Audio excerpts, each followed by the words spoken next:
Hey guys, it's Pokemonster here, and in today's video I'm going to be showing you how you can buy Pokemon 151 booster boxes directly from Japan, as well as booster boxes in general, whether that's One Piece or Japanese Pokemon booster boxes.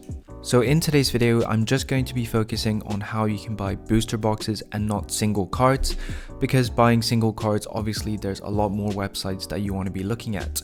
This video is going to be separated into two parts. The first part is going to be about the principle of what you need to be set up in order to be able to open the doors of Japan to you, and the second one is the application of the principle. So as you know, there's a lot of scams running around in Japan, especially with resealed booster boxes, so I'm just going to give you some tips on what to look out for even when you've set up the principle of how to buy this thing.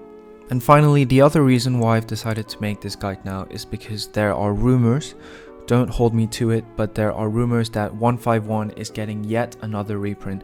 Now, Dark Ibex made a video about this already, so I'm not going to make a full video about it. All I'm going to add to his video is that I did see a screenshot on Friday which made me think that there could be a reprint, and Dark Ibex's video yesterday kind of helped to supplement that. So I'm just going to put the screenshot on screen right now. It's going to be a Play Asia pre-order screenshot which has an expected shipping date of the 31st of July of this year. Now, that doesn't mean that the reprint will come out as late as that. So step one of how you're going to want to buy booster boxes from Japan is you'll need to have what is called a parcel forwarding address. And what that means is you sign in with an account with a provider which gives you a physical address in Japan. So whenever you're placing orders on Japanese websites, you can get your products shipped to that address.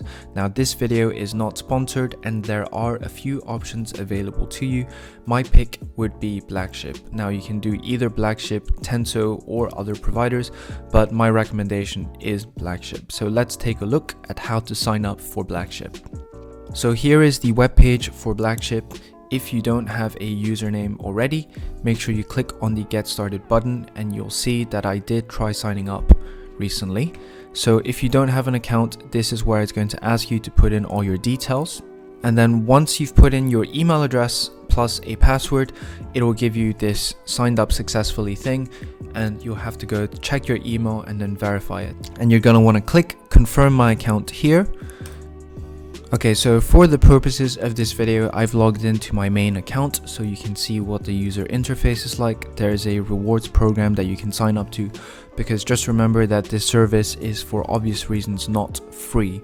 So whenever Blackship receives a package on your behalf, or you want to group a few together, you'll have to pay a fee for it. So for me, it's worth it to pay for the rewards plan, but you might just want to start out without it. Okay, so you've set up your Blackship account, but the next question is, what is your address? And apologies for being this zoomed in, but just wanted to make sure that my personal details didn't get leaked. So depending on how zoomed in you are, you can pick it up here with my addresses, but there should be a field towards the top right hand side if you're not zoomed in. And here you go, you get your address in either Japanese kanji or Romanized. Either way should be okay. That is the address that you'll need to then enter into various websites when you buy your cards direct from Japan. Okay, so the final bit is to go onto Amazon Japan, which is where I buy most of my Japanese booster boxes. Now, as I've said, you have other ways to buy booster boxes, such as Sneaker Dunk, which is a secondhand resale site. But one of the principles in terms of avoiding scams for me is to make sure that the boxes I'm buying are passing through as few hands as possible. So go onto Amazon Japan and make sure that you set up your account. So you'll go to your account here and click on your addresses. You want to click on add address here so you can add in your proxy address, and I'll show you exactly how to populate it.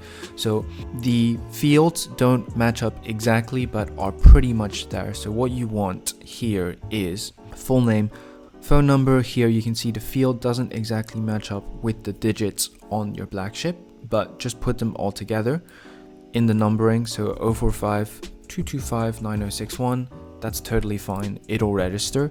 Postal code is already on the top, and then the main things to look at is prefecture, which will also be matching up here directly with this field. City is going to be up here, and then the ward, town, put in the district thing here, so you can probably just separate it with a comma. Chome Banchigo is the Japanese way of having grid addresses in Japan, I believe. So it's going to be 3 sets of numbers which you can pull from the street address bit here, and then the building apartment number you pull down from here. So that's how you set up your address on Amazon Japan, and with that you should be ready to start making purchases. Now the second part of this video, I'm going to show you how to avoid getting scammed on Amazon Japan.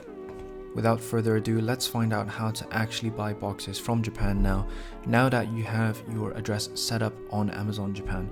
So let's say you want to buy Pokémon 151 right now, even though I just said there might be a reprint. So you have to first find the right official listing from Amazon. So there's a few ways to do that. Firstly, you want to be looking at the number of items purchased, and usually that is the giveaway. So looking at this is not the official one, this is a sponsored one. What I'm looking for is the official listing, and usually you can figure it out based on how many have been bought in the last month. So that's also why you can see that I've purchased these, because you can see that the numbers match up with what's been purchased. But today we want to look at 151, so we'll click on the 151 listing. Rule number 1 to avoid getting scammed on Amazon Japan is the condition that you're buying. So you'll get an interface like this, but what you want is to see all the available seller options. So that's where you click on other sellers on Amazon.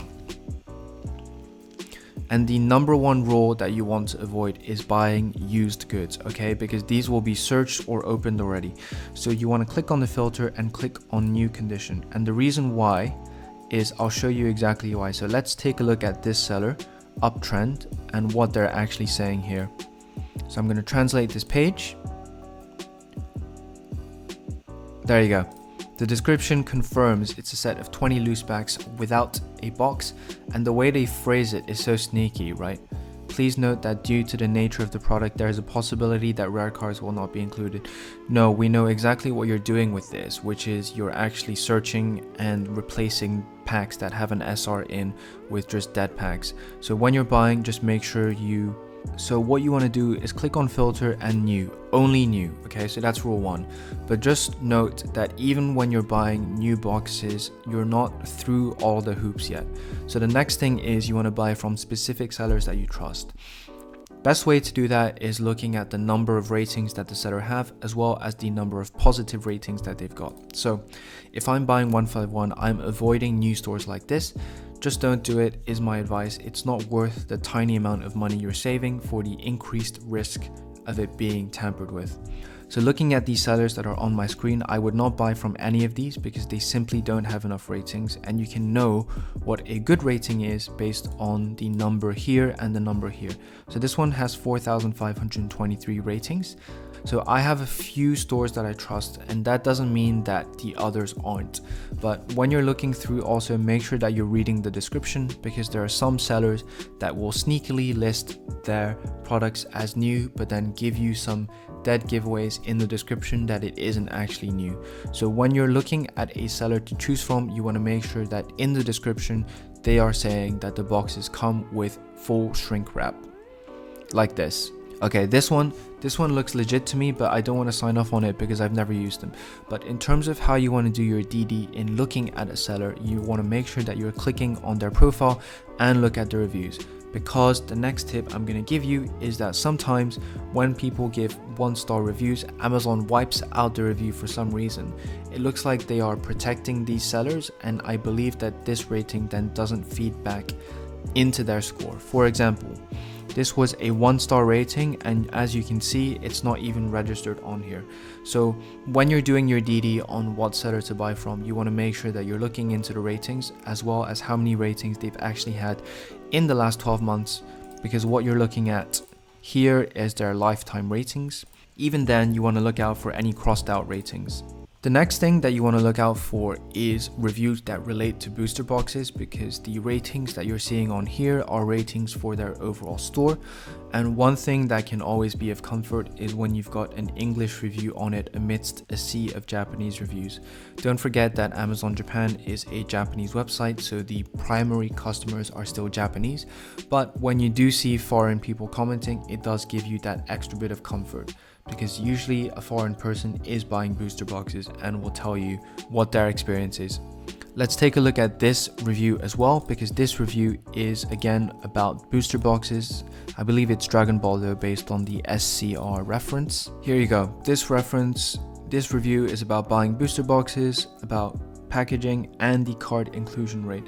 So you have to look at the totality of things about the seller, the number of ratings they've had in the last few months, is there any foreign reviews on it, and do the reviews relate to booster boxes? That is really the way to sort of minimize your risk. Now, there's another thing that I like to do to minimize my risk, which is I like to buy booster boxes when they are exactly being released, because that reduces the time window in which someone can scam you. So usually when there's a new product that's going up, it'll be showing as a pre-order button, which doesn't charge you immediately. So if I'm looking through the rest of the sellers, let me find one that I actually recognize to show you what I would be buying from. The issue with buying on Amazon a while after a reprint has come out or after release is that the good sellers stock kind of goes away. So when you're scrolling through the first few bits, you get the leftover ones that no one wanted from. But this one, look at this one for example. 40,802 ratings. It's got an official logo. You can probably Google them. Now, I do think I have bought from them before, but when you're looking at the ratings, 1,000 ratings in the last 12 months is probably something that I would hang my hat on as most likely being legit. I would feel a lot more comfortable buying from this seller than any of the other sellers I showed you before. And then when you do end up buying it, you're just adding to cart and checking out in the usual Amazon way. So that should open up a huge window for you. And let's look at the next opportunity, Violet EX. So the reprint of Scarlet and Violet has officially hit the market as of last week. And if we look at prices for that, filter again by new condition because you want to avoid the used. You can see even by Amazon you can request an invite. Tons of sellers. This one I can vouch for from personal experience. Geru, 5,500 yen, which is what, 100 yen above retail price. This is something that I would be looking to buy right now. So that is pretty much how you can make sure that you buy booster boxes from Amazon Japan, as well as reducing your risk of getting scammed, because there is no guarantee that you'll never be scammed. But if you want to just start out, I would recommend maybe buying 2 or 3 booster boxes from one seller. Open one of the boxes. That's usually the best way to check if the boxes are legit. And as you continue to buy and build up your experience over the years, I think you'll have some sellers that you trust more than others. And Geru is one of them that I do trust, for example. As I said guys, this is definitely not your only option of buying booster boxes from Japan. There are direct websites from Japan that sell booster boxes that you can buy, but usually those will be at a higher cost. Alternatively, you can buy off some Instagram sellers, but I don't really trust most of them myself. And finally, you do have the option of buying from your local game stores in the US or UK, depending on where you're based. Finally, there is something that I haven't touched on here, which is the Pokémon Center Japan. Unfortunately, for some reason, the Wi-Fi in my flat gets detected as a robot on the Pokémon Center, so whenever I buy from there, I have to do it off my phone. But having a parcel forwarding address will make sure that you are able to buy products from the Pokémon Center Japan. And to name off a few, you can currently still buy Pokémon 151 booster packs, up to 10 per person, as well as Clayburst, I think up to 15 per person. So really, the one thing that's going to open your door to buying from Japan is the parcel forwarding address. So make sure that you sign up with a good one who won't scam you in that respect. And for that, I can recommend Blackship. And guys, I just forgot to quickly touch on how to use Blackship to consolidate your packages and ship them over to your address. But hopefully that's self-explanatory on the website. But do let me know if it's something you'd like to see as a guide on the channel. But hopefully this video was informative for you guys. If you did enjoy it, please make sure to like, comment and subscribe. It really does help me out, and I'll see you guys next time.